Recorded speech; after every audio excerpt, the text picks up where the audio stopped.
Hello बच्चे लोग, क्या हाल चाल है। आई होप आप सब लोग ठीक होंगे। तो आज हम इस करंट अफेयर्स के एक और लेक्चर को स्टार्ट करने जा रहे हैं और आज के इस लेक्चर में हमारे पास दो बहुत ही इंपॉर्टेंट टॉपिक्स हैं जिन्हें हम काफ़ी डिटेल में कवर करने वाले हैं। एंट्रेंस एग्जामिनेशंस के करंट अफेयर्स के पॉइंट ऑफ व्यू से देखा जाए तो ये जो दोनों टॉपिक्स हैं फैक्चुअली काफ़ी रिच हैं। तो पहला जो टॉपिक हम आज के इस सेशन में कवर करेंगे वो है अलीगढ़ मुस्लिम यूनिवर्सिटी के माइनॉरिटी स्टेटस से रिलेटेड, जिसको लेकर के सुप्रीम कोर्ट की 7 जजेस बेंच ने रिसेंटली एक जजमेंट डिलीवर किया है, which the judgment was delivered on 8th of November 2024, which was the last working day of CJI of India DY Chandrachud. काफ़ी ज़्यादा इंपॉर्टेंट जजमेंट है ये, माइनॉरिटी स्टेटस को लेकर के ये जजमेंट है। अलीगढ़ मुस्लिम यूनिवर्सिटी को स्पेसिफिकली हम डील करने वाले हैं इस पर्टिकुलर सेशन में। तो हम स्टार्ट करेंगे सबसे पहले अलीगढ़ मुस्लिम यूनिवर्सिटी का बैकग्राउंड क्या है, कब इस यूनिवर्सिटी को स्टैब्लिश किया गया। जब ये इनिशियली स्टैब्लिश किया गया था तब ये कॉलेज था, फिर कॉलेज के बाद ये यूनिवर्सिटी बना। फिर 1967 का जो कॉन्ट्रोवर्शियल जजमेंट है S Aziz Badshah and others versus Union of India का, फिर उसके बाद 2005 में क्या डेवलपमेंट हुआ एंड लास्टली 2024 में क्या इंपॉर्टेंट जजमेंट डिलीवर किया सुप्रीम कोर्ट की 7 जजेस बेंच ने, हम सारा कुछ इस सेशन में कवर करेंगे। तो चलिए बिना किसी देरी के हम स्टार्ट करते हैं अलीगढ़ मुस्लिम यूनिवर्सिटी के बैकग्राउंड से। तो अलीगढ़ मुस्लिम यूनिवर्सिटी के अगर हम बैकग्राउंड की बात करें तो AMU का जो स्टैब्लिशमेंट है, AMU was established on 24th of May 1875। अब 24th of May 1875 को AMU का एस्टैब्लिशमेंट हुआ था और इसके फाउंडर कौन थे। Now AMU was founded by sir Syed Ahmad Khan. Sir Syed Ahmad Khan जो लंदन से पढ़ करके आए थे, उन्होंने वापस आने के बाद इंडिया में एक कॉलेज खोला और उस कॉलेज का नाम क्या था। अब 24th of May 1875 को जो कॉलेज ओपन किया गया उसका नाम था Mohammedan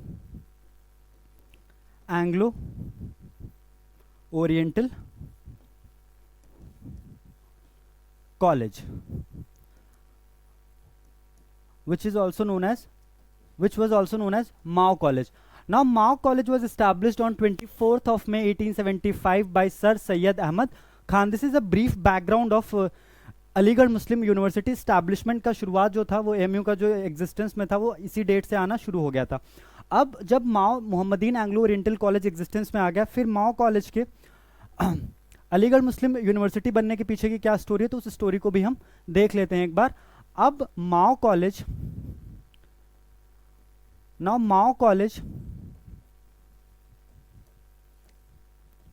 became AMU in 1920. Now Mao College became AMU 1920, which is abundantly clear. अब 1920 में ऐसा क्या हुआ कि माओ कॉलेज अलीगढ़ मुस्लिम यूनिवर्सिटी बन गया। बच्चा लोग यहाँ पे याद रखेंगे, गवर्नमेंट ने एक बहुत ही इंपॉर्टेंट एक्ट पास किया था जिस एक्ट का नाम था the Aligarh Muslim university act 1920। So by the virtue of Aligarh Muslim university act 1920 Mao college became AMU। तो तीसरी जो फैक्चुअल इंफॉर्मेशन जो आप लोग को रिटेन करनी है from the examination point of view, that is the name of this particular act and the name of the act is the Aligarh Muslim university act 1920। Now in 1920 Mao College became AMU। अब जो next important development हुआ उस important development की तरफ भी हम बढ़ते हैं। So on 26th of January 1950 the Constitution of India was enforced, and with the enforcement of Constitution of India, third part of our constitution which contains the fundamental right also came into existence। वैसे जो कुछ fundamental rights थे वो 26th of November 1949 को existence में आ गए थे, but constitution का जो डेट ऑफ इन्फोर्समेंट है that is 26th of January 1950। इसके पीछे की भी एक स्टोरी है कि 26 जनवरी 1929 को जो कांग्रेस का सेशन था लाहौर में, वहाँ पे पंडित जवाहरलाल नेहरू ने पूर्ण स्वराज का जो रेजोल्यूशन था उसको मूव किया था, पूर्ण स्वराज की डिमांड की थी, इसीलिए 26 जनवरी 1950 तक का वेट किया गया डेट, उस डेट को सेलिब्रेट करने के लिए। तो ये बैकग्राउंड अब हमें और पता चल गया। अब जब 1950 में फंडामेंटल राइट्स एग्जिस्टेंस में आ गया तो बहुत ही एक इंपॉर्टेंट फंडामेंटल राइट जो हमारे कंट्री के माइनॉरिटीज को दिया गया वो भी एग्जिस्टेंस में आ गया, और उस आर्टिकल की अगर हम बात करें तो वो आर्टिकल होता है हमारे लिए article 130। Now what is article 30? Now what is article 30 of our constitution? Now article 30 of our constitution provides right to minorities अब आर्टिकल 30 दो तरीके की माइनॉरिटीज को राइट प्रोवाइड करता है, और वो दो तरीके की माइनॉरिटीज कौन कौन सी हैं? First one is linguistic, then we have religious.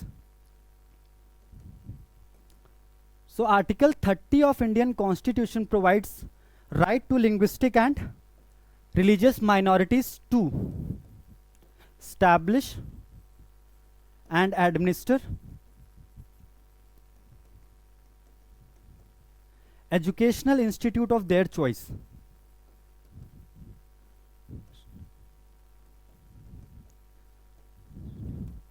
So as per Article 30, linguistic and religious minorities can establish and administer educational institute of their choice. Now this particular right is enshrined in Article 30 of our Constitution. Now this right was available to minorities. So Muslim हमारे country में minorities में consider किए जाते हैं. ठीक है, तो अब क्या हुआ कि 1967 में सुप्रीम कोर्ट का एक बहुत ही इंपॉर्टेंट जजमेंट आता है, जिस जजमेंट में supreme court basically supreme court की 5 जजेस कॉन्स्टिट्यूशन बेंच क्या करती है, वो साफ साफ एक जजमेंट डिलीवर करती है, और उस जजमेंट के हिसाब से अलीगढ़ मुस्लिम यूनिवर्सिटी का जो माइनॉरिटी स्टेटस है, या जो अलीगढ़ मुस्लिम यूनिवर्सिटी का माइनॉरिटी स्टेटस था, उसे खत्म कर दिया जाता है. मतलब सुप्रीम कोर्ट साफ साफ ये चीज बोल देता है that AMU is not a minority institute. तो दूसरी या next important information from the examination point of view जो आप लोग को रिटेन करनी है, केस का नाम क्या है.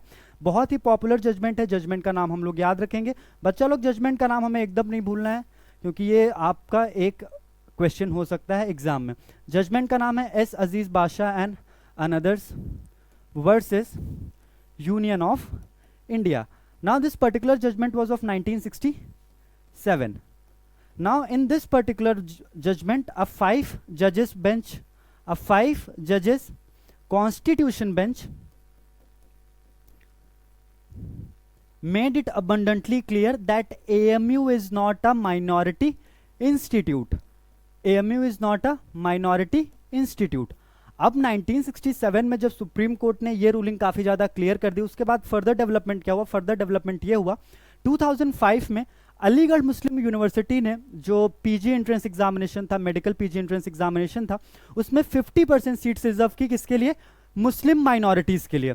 अब जब यहाँ पर ये जो प्रोपोजिशन था वो अलीगढ़ मुस्लिम यूनिवर्सिटी लेकर के आती है.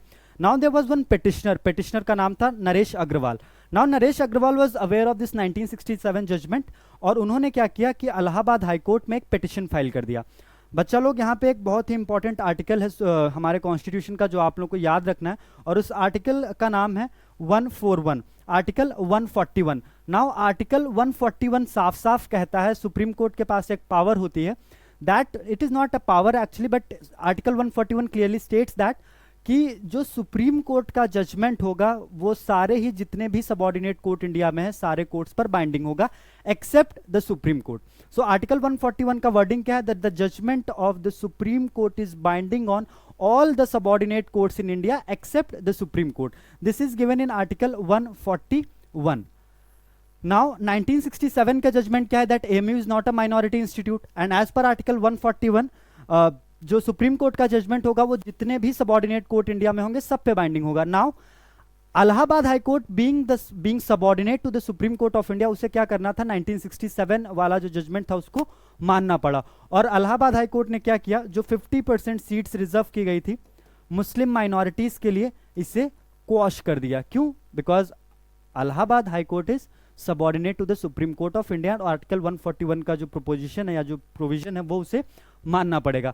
अब इसके बाद क्या हुआ? जो डिफेंडेंट्स थे, जो Aligarh Muslim University was acting as a defendant, वो सुप्रीम कोर्ट चले जाते हैं अपील में. अब हमारे लिए यहां से कुछ चीजें रिलेवेंट हैं, और इनको डिस्कस करने के बाद हम इस टॉपिक को फटाफट रैप अप करेंगे. Right now moving on. अब 8th of November 2024 which was the last working day of the 50th CGI of India, CGI DY Chandrachud, उनका लास्ट वर्किंग डे था. और इस दिन एक बहुत ही इंपॉर्टेंट जजमेंट डिलीवर किया गया related to the minority status of Aligarh Muslim University. Case का नाम याद रखेंगे हम लोग, AMU through its registrar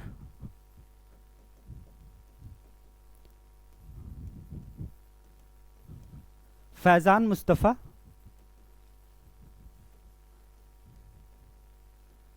versus Naresh Agarwal.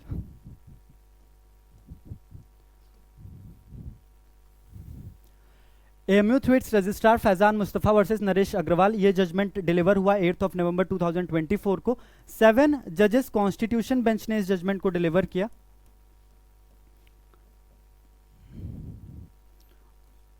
और रेशियो क्या था जजमेंट का? रेशियो था 4:3।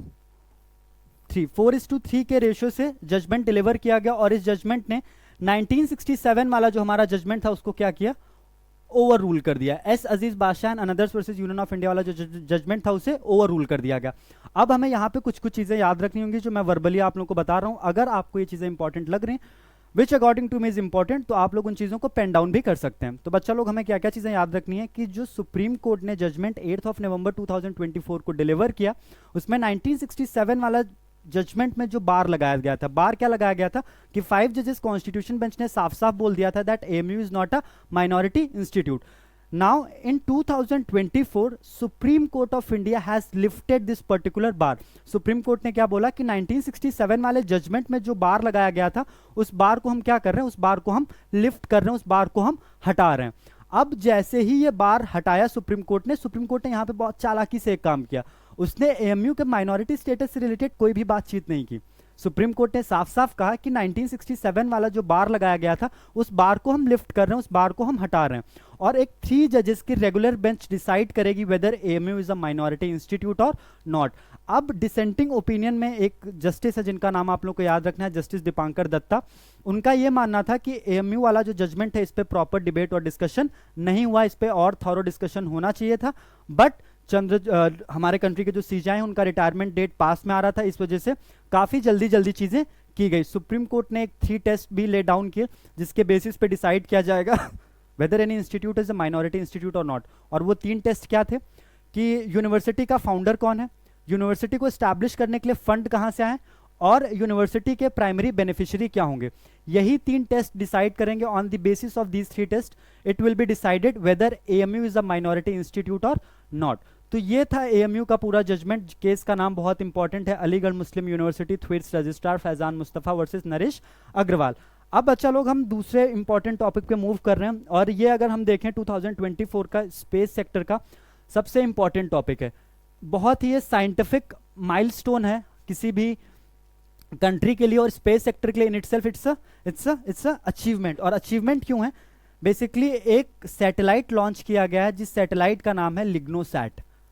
Now what is this Lignosat and why this particular satellite is so special? ये सैटेलाइट इतना इंपॉर्टेंट क्यों हो जाता है हमारे लिए? और ये सैटेलाइट हमारे लिए इस इंपॉर्टेंट हो जाता है because it is world's first wooden satellite. World's first wooden satellite.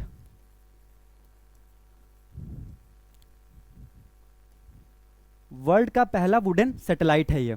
और इसके साथ साथ में हमें क्या क्या चीजें याद रखनी है? वर्ल्ड का पहला वुडन सैटेलाइट है। लॉन्च किसने किया, मतलब किस कंट्री ने इसे बनाया? बनाने वाले कंट्री का नाम है जापान। और जापान में भी अगर हम स्पेसिफिकली बात करें तो क्योटो यूनिवर्सिटी ने वर्ल्ड के पहले वुडन सैटेलाइट को बनाया है। अब वर्ल्ड का पहला वुडन सैटेलाइट है तो हमें यह भी देखना होगा कि कौन से ट्री का वुड यूज किया गया है। अब ये आपको लग सकता है कि ये इंफॉर्मेशन क्यों हमारे लिए रेलेवेंट है, बट स्टूडेंट्स हमें ये चीज भी तो ध्यान रखनी होगी ना कि ये वर्ल्ड का पहला वुडन सैटेलाइट है, तो लकड़ी तो इंपॉर्टेंट होगी ना कि किस लकड़ी से बना है। तो याद रखिएगा एक ट्री होता है जिस ट्री का नाम है मैग्नोलिया ट्री। इंडिया में इसे हम चंपा ट्री के भी नाम से जानते हैं। मैग्नोलिया ट्री इंडिया में इसे हम चंपा ट्री के नाम से जानते हैं। इसी पेड़ की लकड़ी का इस्तेमाल किया गया है लिग्नोसैट को बनाने के लिए, which is world's first wooden satellite. अब हम इसके बारे में फैक्चुअली क्या क्या चीजें रेलेवेंट है वो थोड़ा सा देख लेते हैं, फिर हम इस टॉपिक को फटाक से रैप करेंगे। और इस पर्टिकुलर सैटेलाइट का मेन ऑब्जेक्टिव क्या था? इस पर्टिकुलर सैटेलाइट का मेन ऑब्जेक्टिव था to check the suitability of wood, कि वुड कितना सूटेबल रहेगा हमारे आउटर स्पेस में अगर हम वुड से बनी हुई कोई चीज आउटर स्पेस में भेजते हैं। तो लिग्नोसैट से रिलेटेड क्या क्या चीजें बच्चा लोग हमें याद रखनी है? तो पहली चीज जो हमें याद रखनी है, world's first wooden satellite. World's first wooden satellite बनाने वाले इंस्टीट्यूट का नाम Kyoto university which is in Japan. कौन सा वुड यूज किया गया है? Magnolia tree. फिर बच्चा लोग नेक्स्ट इंपॉर्टेंट चीज हमारे लिए क्या है, मैग्नोलिया ट्री के बाद में कब लॉन्च किया गया, लॉन्च किया गया इसे 5 नवंबर 2024 को। किस कंपनी ने लॉन्च किया है, लॉन्च करने वाली कंपनी का नाम है स्पेस एक्स। स्पेस एक्स का एक रॉकेट है, this is very popular, falcon 9। Falcon 9 rocket का यूज किया गया है इस पर्टिकुलर सैटेलाइट को लॉन्च करने के लिए। फैल्कन 9 रॉकेट का यूज हुआ है। अब नेक्स्ट इंपॉर्टेंट चीज, इसे लॉन्च कहां से किया गया, तो लॉन्च किया गया इसे Kennedy space centre which is in Florida. Next important चीज जो आप लोग को याद रखनी है, इसके डायमेंशंस के बारे में हम देख लेते हैं। This is the last information. Lignosat का साइज कितना है, ये 10 सेंटीमीटर है इसका साइज, और इसका वेट कितना है, the weight of this particular satellite is 900 ग्राम। थोड़ा सा मेटिकुलस रहेंगे हम लोग इन्फॉर्मेशंस को देखने के लिए, क्योंकि एंट्रेंस एग्जामिनेशन में मोस्टली करंट अफेयर्स के पार्ट में they ask facts only. So these are all the facts related to the Lignosat, which is world's first wooden satellite. So this was all about today's session. Thank you so much. अगर आपका किसी भी तरीके का doubt, दिक्कत और परेशानी है तो आपको पता ही क्या करना है, हम आपसे दूर थोड़ी ना है। फटाफट अपने सवालों को पूछिए और आपके सवाल के जवाब आपको तुरंत के तुरंत मिलेंगे। So thank you so much for attending this session and have a nice day.